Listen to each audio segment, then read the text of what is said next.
Hello, everyone, and welcome back to the Real Life Gaze podcast. My name is Gareth, and as always, I'm joined by my co-host Lee. Lee, how are you? Hello, yes, I'm very well, thank you. Hope you all enjoyed last week's episode. As always, for more information and to contact us with your comments or suggestions for future episodes, please visit our website, reallifegaze.com, and it'll give you all the links to our socials as well. So, this week's episode, we are discussing all things HIV related because we've been wanting to do an episode about HIV for a long time, and we've managed to secure a guest for this week. So, without further ado, please welcome Billy. Billy, hi, how are you?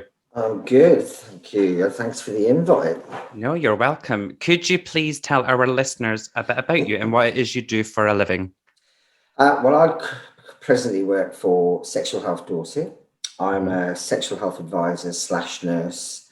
Part of Sexual Health Dorset is a thing called Over the Rainbow. So I specifically look after the LGBTQ plus community. We're one of the few nationally, because there was all different types of specific sexual health services for gay men, basically, because we were the higher risk population.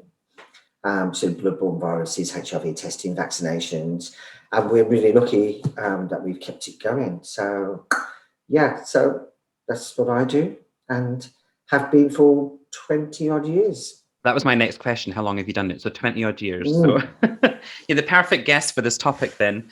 Could you, in your own words, just for anyone who, there might be someone out there who has never heard of HIV, I doubt it, but just in case, could you tell us what HIV is?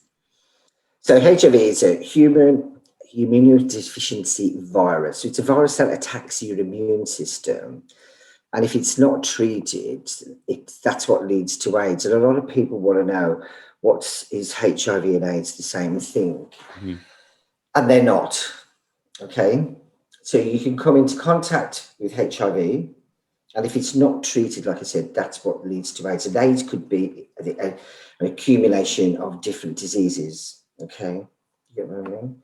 Yeah. So a lot of people nowadays say, can I have an AIDS test? It's not an AIDS test, it's a HIV test. The virus itself, we're looking for the virus itself. So AIDS is worse than HIV? Yeah, because it leads to AIDS. So AIDS is acquired immunodeficiency, syndrome. So that's where when you get to that stage, it's much more life-threatening, basically. Do you know what I mean? So, for instance, like people can get ill and not know, and then they get hospitalised, and that's when we actually find out. But they've not got to the AIDS stage. You get what I mean? It's very rare nowadays that people get to that stage because of the fantastic treatments we've got presently. You know what I mean? So yeah. So a lot of people do still confuse HIV and AIDS, but it is. So HIV is the virus, AIDS is the accumulation of all different diseases that can happen if that virus attacks and depresses your immune system. You don't do anything about it?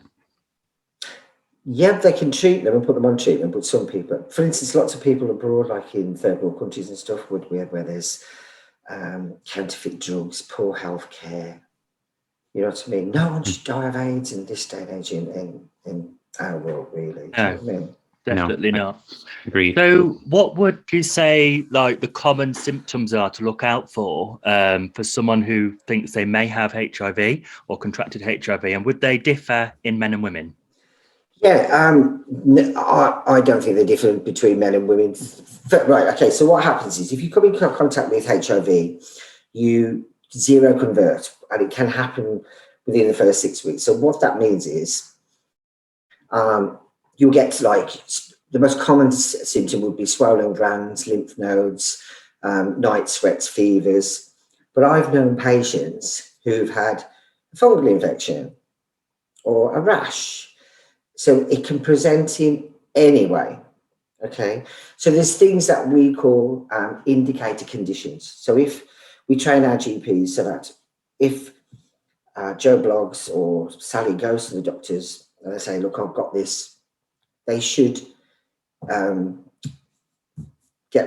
check to see that it's not associated with HIV. You get what I mean? Yeah. So don't just associate swollen glands, fevers, and stuff like that. Do you get what I mean? Like I said to you, we've had a go with a hearing problem, and then finally they did the HIV test. So yeah, so it could be different from person to person.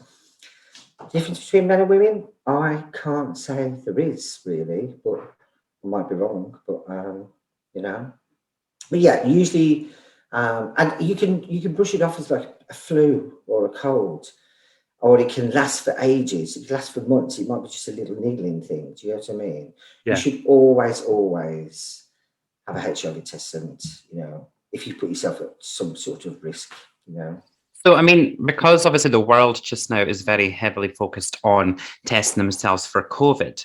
I know back when COVID first came out and everyone was, you know, panicking about it, there was a lot of comparisons to COVID to HIV. So could you tell us, can HIV live outside the body the same way like COVID can? It can't live on surfaces and stuff. Okay. And one of the things we get asked a lot is you can't get it from a mosquito bite. So if like a mosquito buzzes around someone who's HIV positive and then flies next to somebody else by the pool and bites them, you can't get it. Okay. It doesn't live good outside the atmosphere. You get what I mean? Obviously instruments, dental instruments and stuff like that. Do you get what I'm saying? But I'm rare. I've never heard of a case. And think of a paramedic going to see someone who's in a road traffic accident or whatever. They're exposed to all this blood and body fluids. You know, so if it did live outside the you know, on surfaces and stuff, we'd have a lot more people being diagnosed that way. So I'm going to say no. And I did look into this because I knew you would actually ask this. It's not, obviously, you're going to say this straight away, it's not spread by air or water. You can't catch it if you're sharing a cup or a razor or a toothbrush, you know, nothing at all like that. Okay, it's purely passed through sexual contact, sperm and blood, mother to baby during the birth, not mother to baby while the baby's growing through the birth canal, or from breast to the baby, which is, if you think about it, that's why a lot of in Africa, the high prevalence countries, third world countries, so the mother is negative or positive, has a healthy baby, born negative, but once she starts breastfeeding, she will pass the virus to the baby. That way, the infant that way. Right. Okay. Well, that was going to be my next question: is how do people normally catch HIV? And you've kind of answered that. But what you probably always get asked, sexually transmitted. But that, I guess you get asked this a lot. Can you get it through oral sex if it's sexually transmitted, or is it purely intercourse? There is a risk, but it's a low risk. Okay, so let's put it this way, and let's be blunt. Okay, if you've just had a tooth out and you've got an open wound, you're going to give someone oral sex. You get what I mean? So that's a mode of transmission. If you've got a mouthful of ulcers, are you going to have sex? Do you get what I'm saying? Yeah, probably not. No. So it's a low risk. However, there is this thing that when we brush our gums, and now with all the electric toothbrushes and stuff, we abrase our gums. So there is a slight risk. You get what I mean? Yeah. People are worried about braces. So if they're giving oral sex and someone's foreskin or penis gets, does that make sense as well? Yeah. So that's blood, you see. So it is a risk, but it's a small risk. And also the person who's positive would have to have an extremely high viral load for GLs. Yeah, does that make sense as well? So there's a risk, a small risk, but it's a small one. Yeah. Okay. So just going back to like the testing then, I've seen recently, obviously years ago when I was younger, many years ago, you know, you'd have to wait a couple of weeks for a test. So now I think, is it like a finger prick test? So that's called a point of care test. And I'm surprised you don't know, but in some of the clubs in London, you can go up to a vending machine, pay a £5 and do it there and then in the club. I did not know that. I don't know if we've got that. I don't know if we've got that in Scotland, but I will investigate that. They have in some of the clubs in London. Yeah, you just pay your own money. What you do, you do the little finger prick test. It's called a dry blood spot. You don't have to get loads of blood out or anything. You put it onto this particular platform, seal it, fill in the form, put it in the envelope, off it goes, post it. It doesn't tell you there and then. Okay. Okay. Okay. Some can, but if you think about it, what if it came up as reactive and you're out on a night out? Yeah, good point. It's That's probably not why the best place. That's why we don't do point of care tests at Pride. We just do proper venous blood tests where you do it over the rainbow. Okay, so point of care test is they look for the antigen rather than the antibody. So this is a finger prick test. It's put onto the platform. We use a chase buffer, which is the solution, and you get your result within 20 minutes. Okay.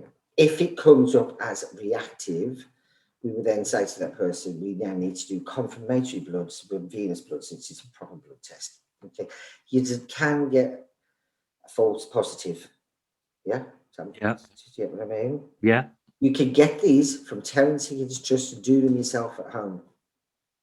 Okay, so last week was National HIV Testing Week. So what National HIV Testing Week historically did was, it was the week before World AIDS Day, the last week of November. So we would promote testing all the way, and then on the 1st of December, that was the day that we remembered all that, what the HIV epidemic from the 80s and so forth, and all the people that we lost through that, and the impact it had on our community, you know. So unfortunately, due to the pandemic, they've moved National HIV Testing Week now to usually the second week in February. So this is the second year we've done it. So the idea is behind it, and it's what I did last week, is you go out and you tell everybody to know their status. Remember Prince Harry had it done a couple of years ago? Finger prick test, got his results in 20 minutes.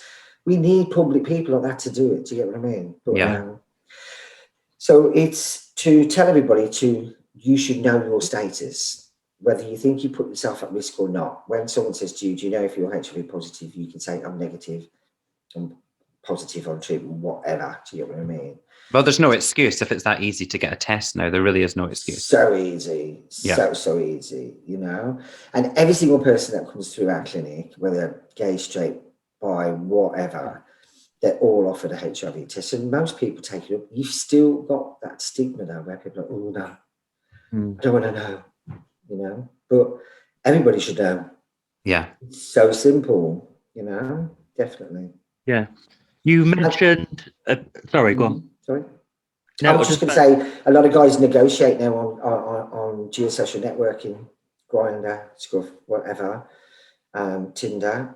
They will ask each other, have you had a HIV test? Are you, you know, and that's good because we encourage them to say that. So when you meet someone, we say, ask them their status, ask them if they're on PrEP and stuff, you know. I think I've actually seen that on some of the statuses where you can actually put your last test date, if you're positive, negative. I've seen that as well, which is a great thing. Yeah. And then it gives that person less fear of, you get what I mean? We don't like them to use the word clean. Please don't say to your, are you clean? No. You have just had a bath, you know? No, don't do that. So you mentioned earlier about the viral load to do with the HIV and the testing. So what does viral load mean?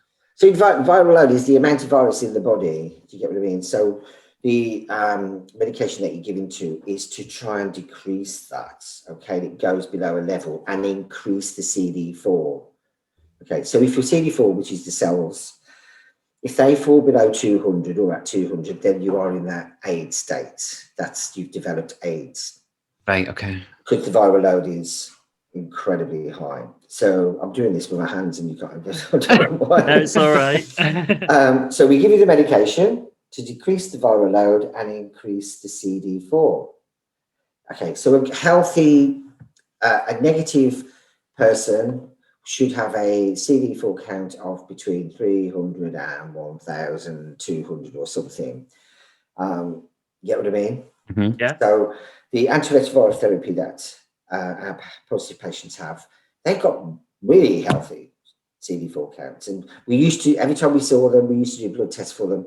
Now we don't. We just do it not even once a year really. Okay, see?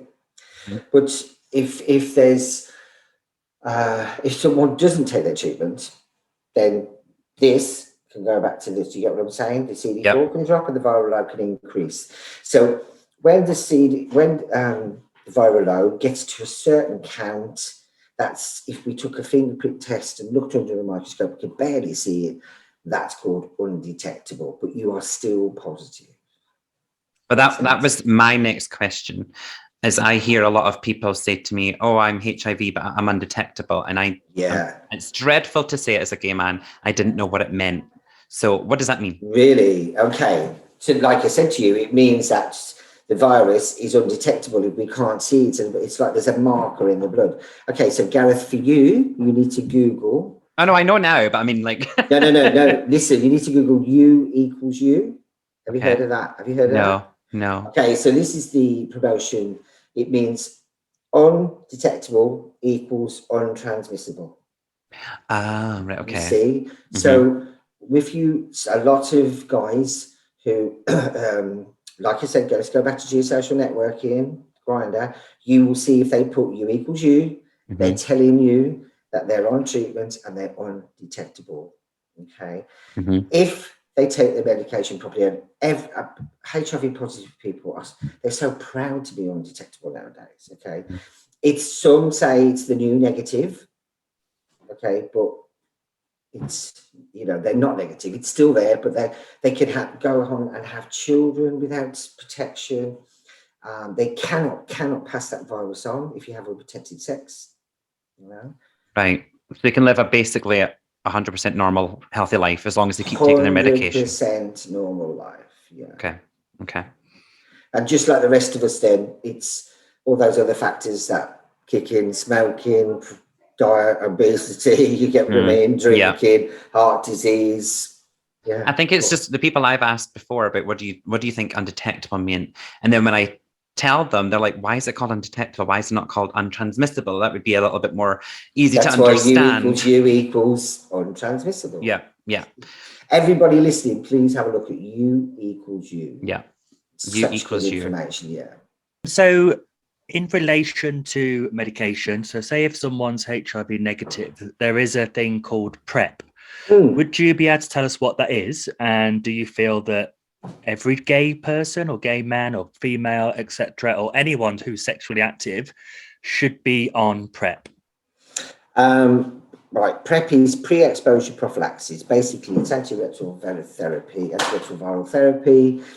If taken correctly, it works 99.9%. I would say 100%. I'll put my hands on that. Okay.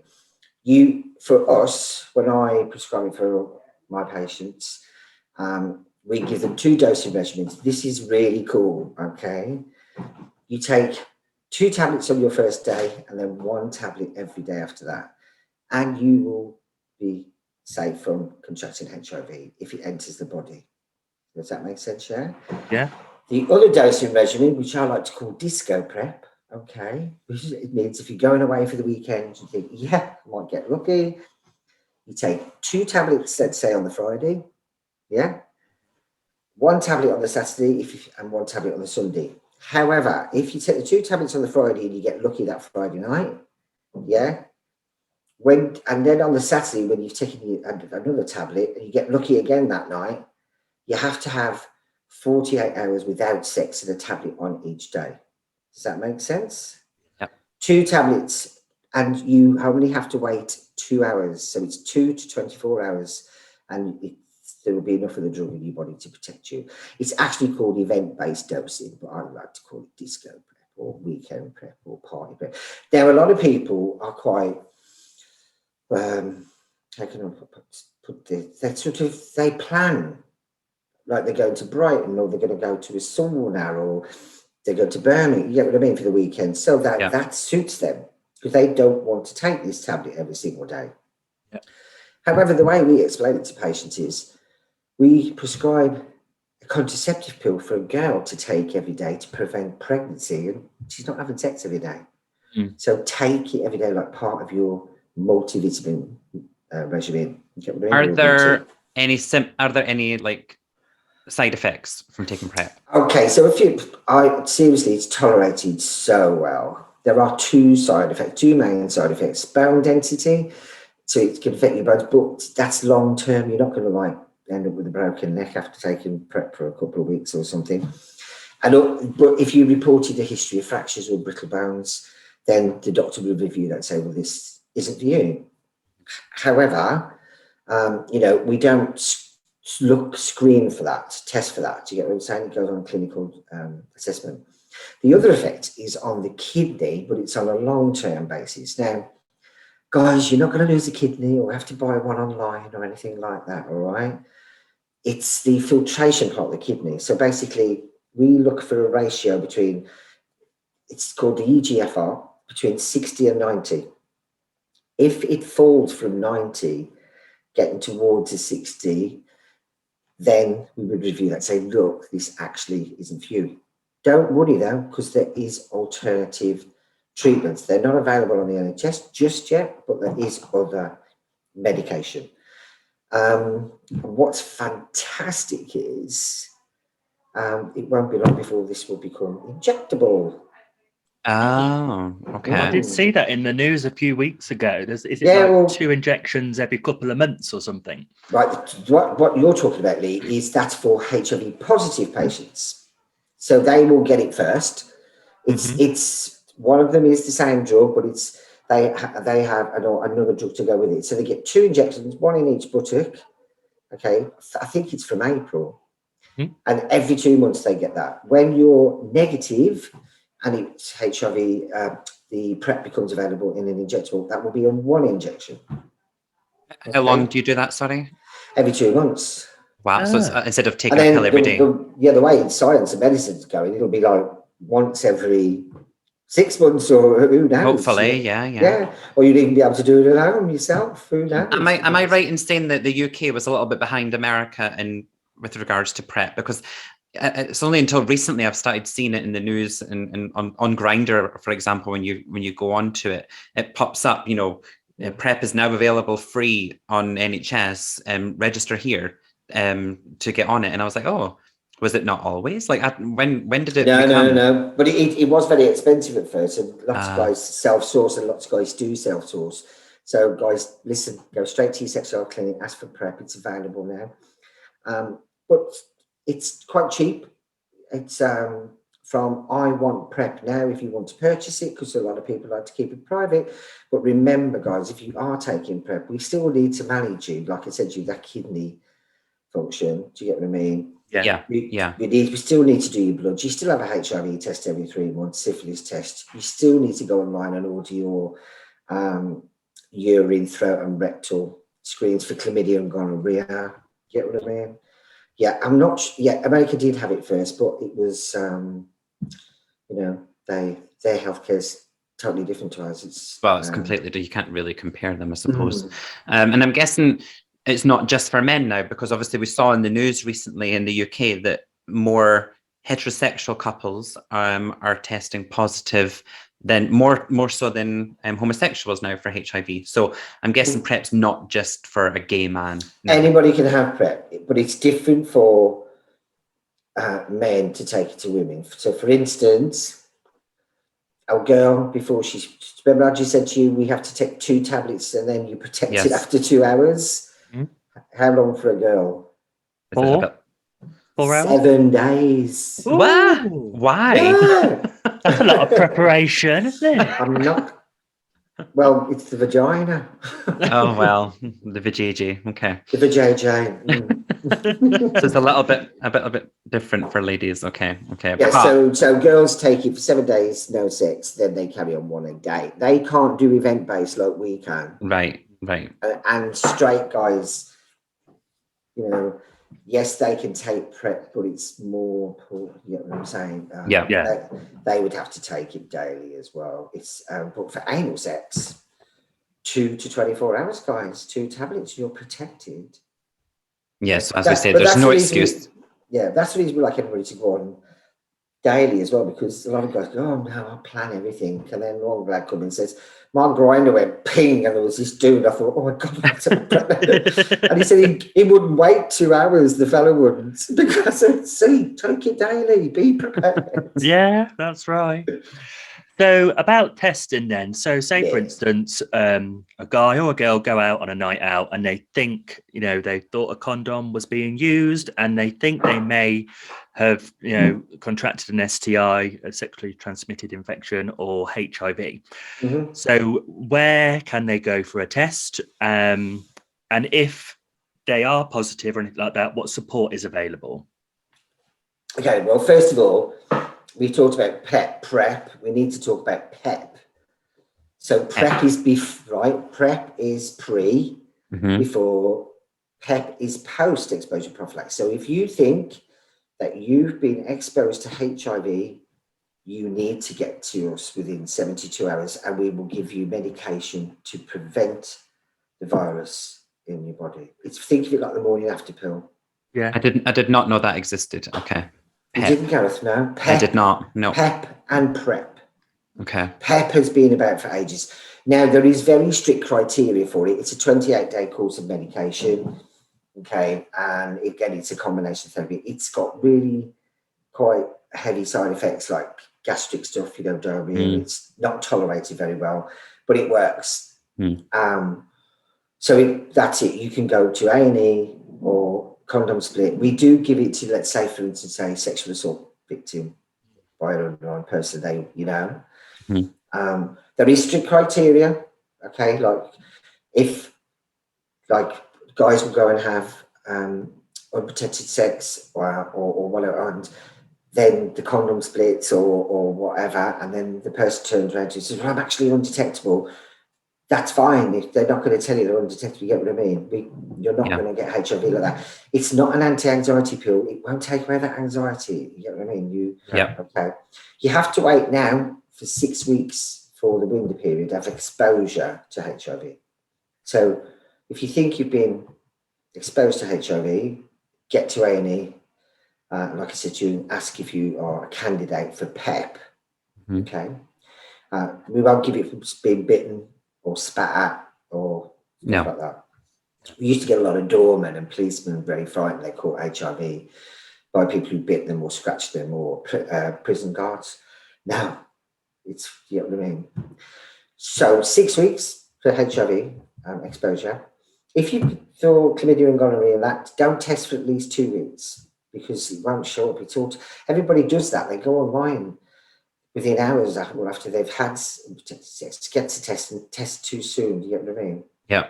Okay. So, and for me, they can go online and order a test. So, for instance, down here in Dorset, our provider is called SH24. That ain't you have to look at the one that's available for you in your area. Okay. Okay.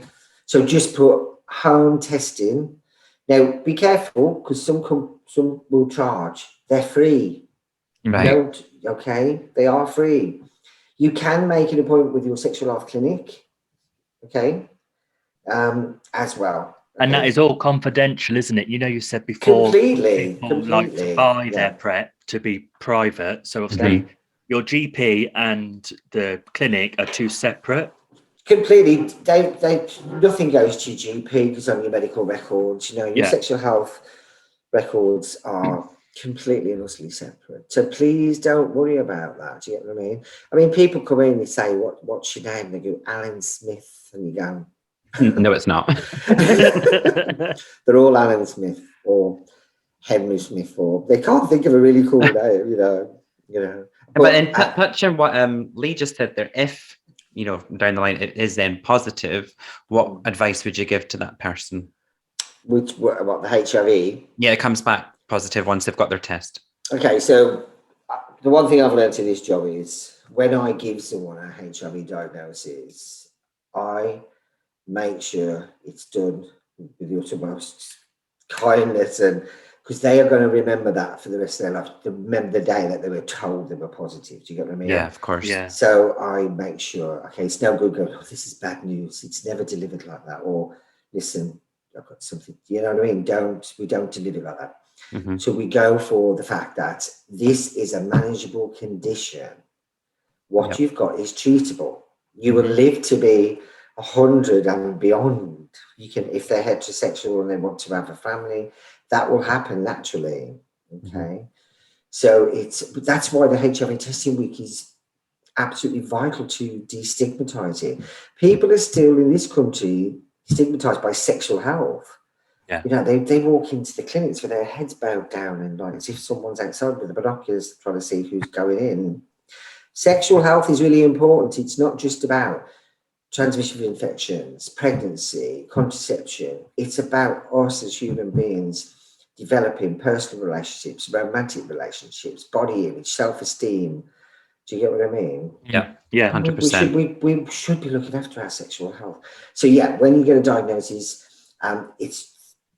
we get confirmatory bloods and they go on treatment immediately. And now, look, injectables. We'll probably only see you once a year. Amazing. And is there any like support groups or websites you would recommend? Do you know, there used to be loads of support groups down here in Dorset. We've got Body Positive Dorset. You've got to look again at your area. It's what's in your area, isn't it? Do you Of course. Just in London, of course, they've got loads. Listen, I can make a good cupcake, but I'm not Mary Berry, so be careful where you go. Yeah, does that make sense? Yeah. You know, people put support group. Oh, I've had warts, and they run a wart support group. Go to the right places, yeah. But HIV is not what it was. It's really not. It's a manageable condition. From what we knew about it before, and I think shows like It's a Sin and all these things that are coming up now, it's shown what it was like in the 80s. So we need to really appreciate what we can do now for it, and that you can live with it, and there's no way it should change your life whatsoever now. And as you say, no one should be dying of HIV in this day and age now. No, yeah, dying of AIDS. Sorry. AIDS, yeah. Nobody. Yeah, and It's a Sin. Like, we were rammed with people who wanted HIV tests. Okay. Good. It really did help to. What I would have liked to have seen is, and I'm hoping if he's listening, Russell T Davis, please. He should have brought those characters to the present day. So I said that, or at least have some sort of added scene at the end, or even just some writing to say, you know, thankfully look at them now, they're healthy. Yeah. And you know, HIV is no longer a death sentence. Even just one word at the end could have just been enough. Whereas, you know, to people who had no education about it whatsoever, watched that and were like, oh my God, HIV is horrendous. Whereas it would have been nice, as you said, to have some sort of current scene to say, look how different and amazing. I met Jill. Jill helped us out at Pride. Did you? Jill. Wow. She's amazing. We gave prep out at Pride, by the way. We're the first gay men's health LGBTQ plus group. We did prep at Pride. Wow. You know the weekend prep I told you about? Yeah. We didn't just dish it out like, oh, come on, boys.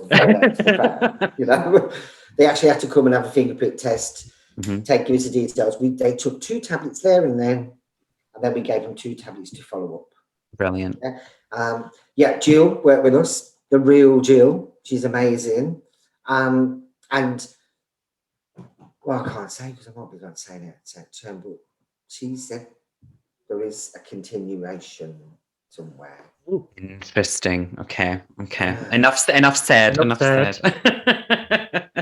So I think that's everything we've got to ask you. I think, Billy, thank you so much for joining us on this episode. Welcome. It's been to you. So educational. Thank you so much. Yeah, thank you. Test regularly. Here's the tips. Test regularly.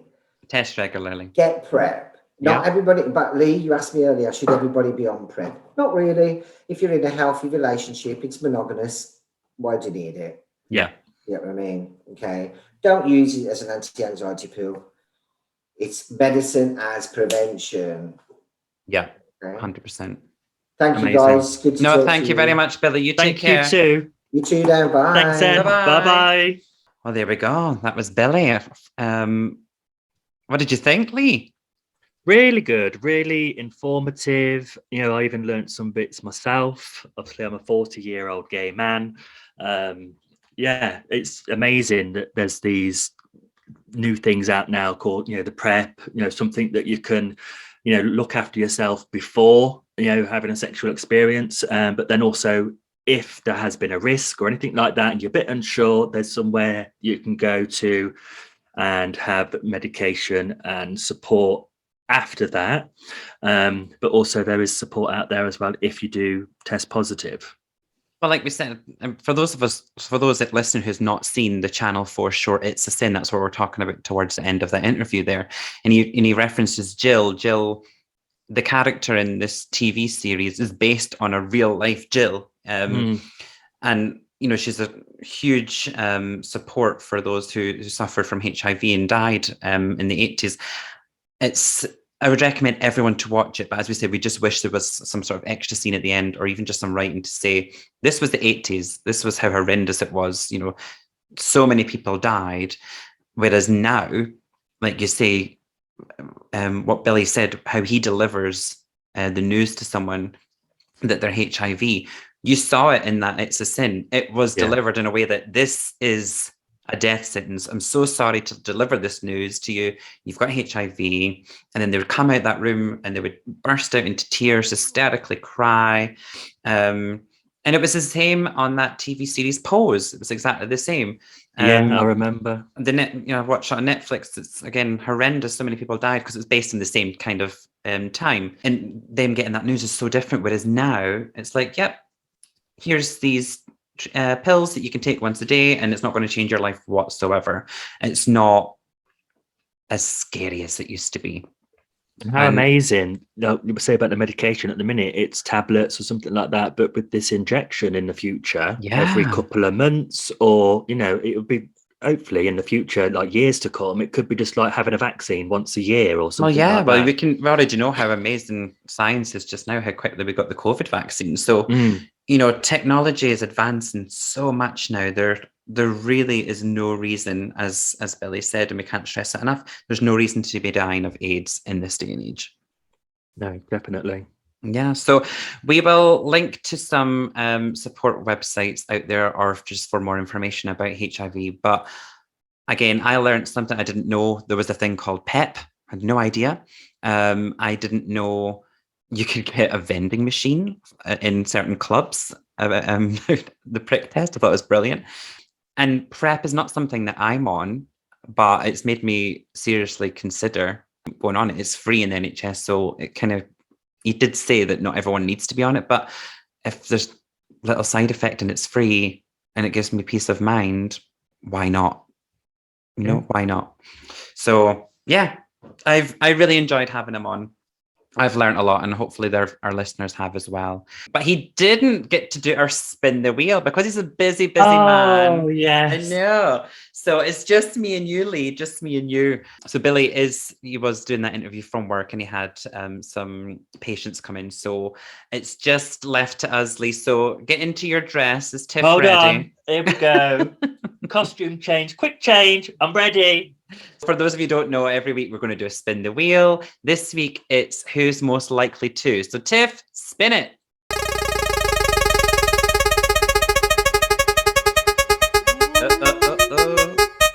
Where will it land? Oh, okay. This week, who's most likely to be arrested for being drunk and disorderly? Oh, out of me and you, Lee. Oh, it depends on how much I've had to drink, but I would say it's definitely you, Lee. Me? You? I haven't been out in like nearly 2 years. Yeah, well, just pretend COVID isn't a thing. I've seen some pictures on Lee's social media of him looking very, very worse for wear, and I'm like, I would not be surprised if 10 minutes later he was in a cell or the back of a police car. Well, I actually know Billy privately through a good friend of mine. He's Billy's partner, and I can actually hear them laughing, the pair of them, at this podcast if they are listening, and they would probably say the same. It's you, and that's such a question. Have you ever been arrested for being drunk and disorderly?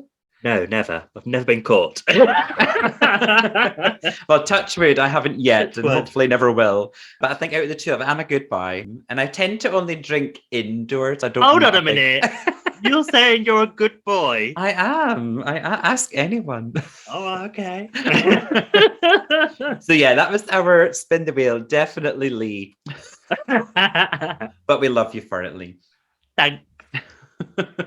So as always, guys, thank you so much for joining us. Please don't forget to visit our website, reallifegaze.com. If you prefer to send us an email direct, it's reallifegaze@yahoo.com. And please, our socials, Twitter, Instagram, and Facebook are all at Real Life Gaze. Please, we do love hearing from you. So just go onto the website and click get in touch, send us your comments. And we do love receiving positive ratings as well. So on Apple Podcasts and Spotify or anywhere where you get your podcasts, there is the ability to leave a comment and rate us as well. We do check them daily, so it'll be great to get some feedback on what you think. And we do like to hear suggestions for future episodes. So if you've got an idea for what you want us to talk about, or you want to be a guest on the show, we're open to everything. So please get in touch with us. Yeah, definitely 100%. We'd love to, we've got this extra bit now on our website, so it's a lot more easy for you to contact us about anything and everything. Give us ideas on shows, anything like that. That'd be fantastic. Yeah, and we're already reaching so much more people than we were on our YouTube channel. So we know there's a lot more listeners out there that have never seen us before. So we like to hear from you. We want to know. And on the podcast platform that we use, it shows where our listeners are. And we've got people in Sweden, we've got North America, we've got, all over the world are listening to us. And I love that. So although a lot of things that we talk about are UK specific, we like to hear how it is in your part of the world. So again, just send us a comment, or if you want to come on and give us your perspective on things, please do. Yeah, that'd be amazing. So thank you very much for listening. I've been Gareth. And I have been Lee and Tiff. Yes. And we'll see you next time. Bye-bye. See you next time. Bye.